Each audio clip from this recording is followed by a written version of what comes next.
Normally my preference is to wait until a game is released to talk about it, but after playing through a bit of Marvel's Avengers beta over the weekend, sadly I knew this was something I just had to talk about. This obviously isn't a full review, since basically 90% of the game is still unavailable to play, with the developers providing more or less a small vertical slice of gameplay to show off the game's visual and technical capabilities. And while the visuals are nice, yet needless to say, the game's performance is really bad. Over the course of the 2.5 hours I spent playing this game, the game hard crashed, as in the game would remain in a frozen state, stuck on one frame, and more often than not looping the same particular audio effect or bit of voice line that it had been playing a split second before the crash, staying in this state for 4 minutes on end, before ultimately either crashing completely and closing the program. I was ultimately able to force it to exit to desktop. At other times the game would even appear to hard crash but then rectify itself and resume play after an ungodly period of time. Either way, you really don't know what to expect technically wise with this game. At certain points when about to enter a cutscene, the game would do a fade to black effect, but then oddly remain in a mostly blacked out state for several seconds, sometimes up to half a minute, while it still presumably was busy loading the cutscene in the background. For the record, I did not experience nearly as many, shall we say, memorable glitches as some other players did. Screenshots have been making their way online of what looks like a more modern 2020 evolution of the old Assassin's Creed Unity face glitch bug. If this isn't nightmare fuel, I don't know what is. However, awful face glitches and technical mishaps aren't the worst of it. Oh no. No, not even close. After playing the game personally, not just watching promotional videos or sponsored live streams, but actually getting some hands-on experience myself in-game, I am very worried about the extent of the loot grind system.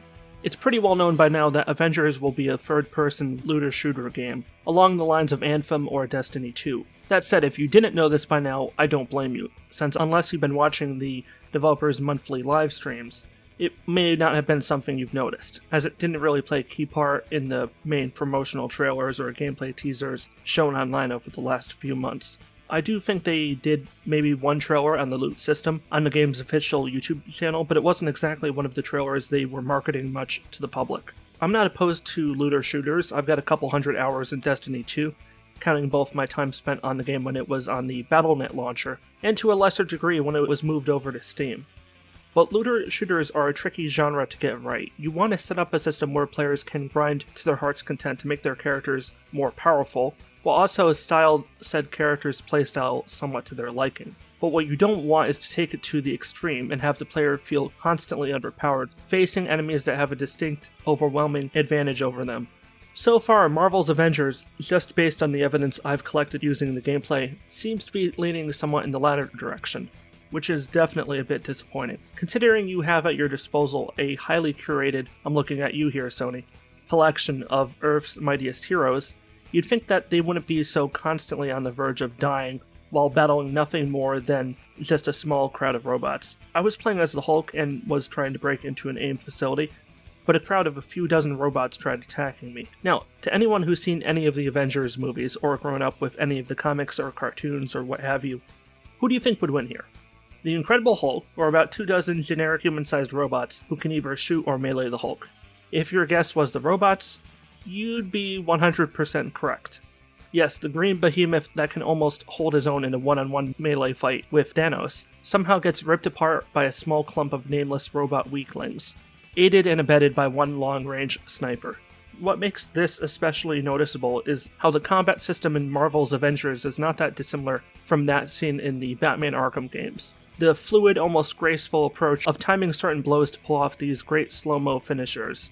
This combat system was so explicitly designed with the original intent being to make the player feel totally immersed and empowered by the strength and versatility of that character, that it feels weird to see the character as anything but mighty. When you have a character so pathetic on their own that a couple punches and laser blasts have them passing out from damage intake, the contrast between the game's ideal versus the game's reality becomes glaringly obvious.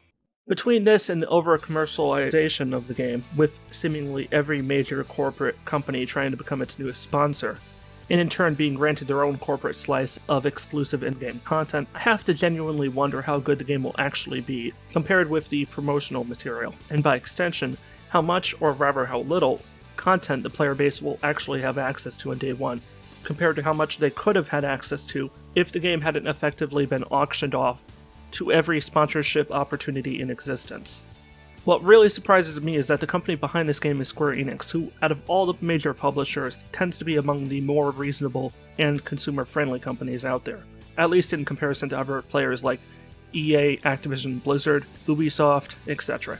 This isn't to say that they don't at all try to gouge the player's wallet with the occasional collector's edition or season pass content, but for the most part they usually content themselves with focusing on producing games rather than just vehicles for excessive monetization.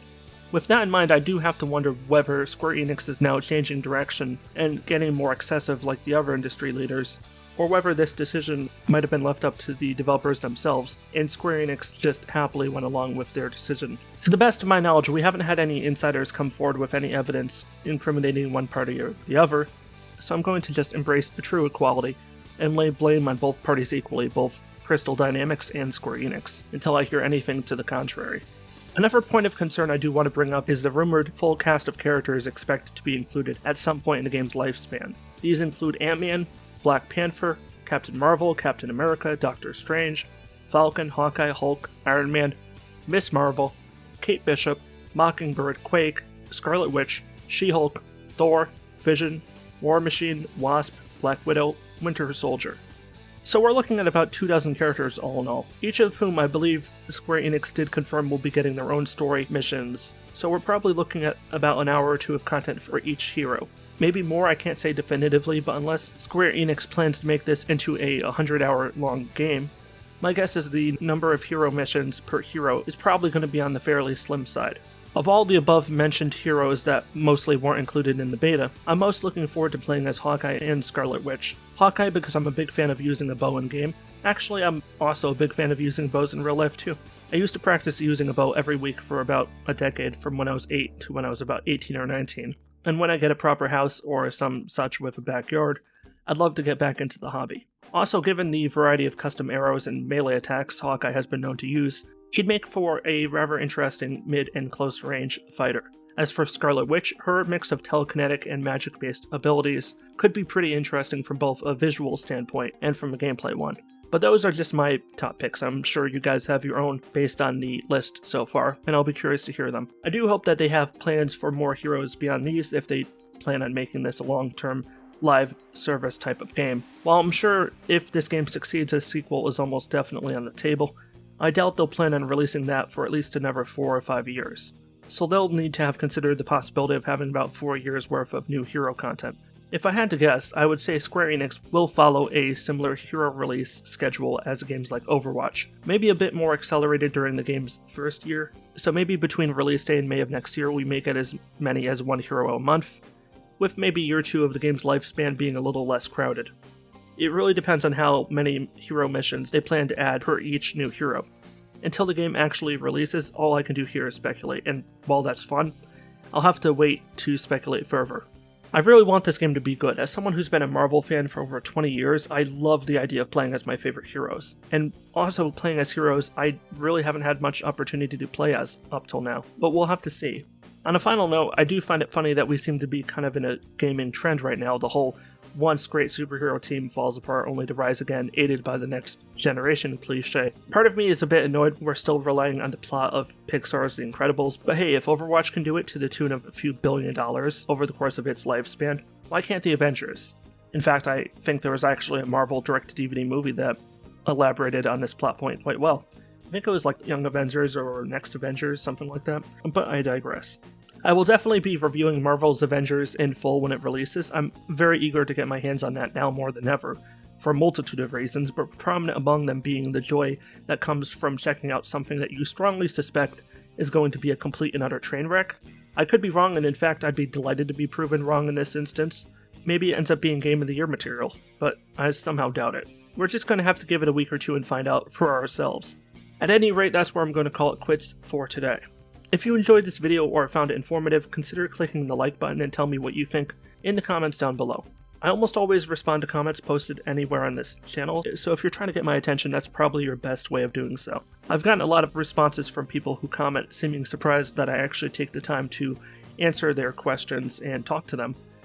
I didn't know having a conversation here on YouTube was all that uncommon, but I guess I'm one of the few small channels out there, or really one of the only channels out there in general, that seems to give a damn about responding. If you want to support the work I do, there are several ways you can do so without costing you a penny. Subscribe now and click the bell if you want to get notified whenever I upload a new video. I usually upload once every 7 to 10 days, so if you're worried I'm going to be spamming your notification feed, like one of the larger YouTube channels who do daily videos, fear not, that's not likely to happen. You can also choose to share these videos on social media. That definitely helps too, whether it be Facebook, Twitter, Discord, or whatever. Thank you to those of you who have helped me keep this channel growing, and I look forward to seeing you all again soon. This is WarriorDan signing out. Stay awesome, everybody. Stay safe and peace out.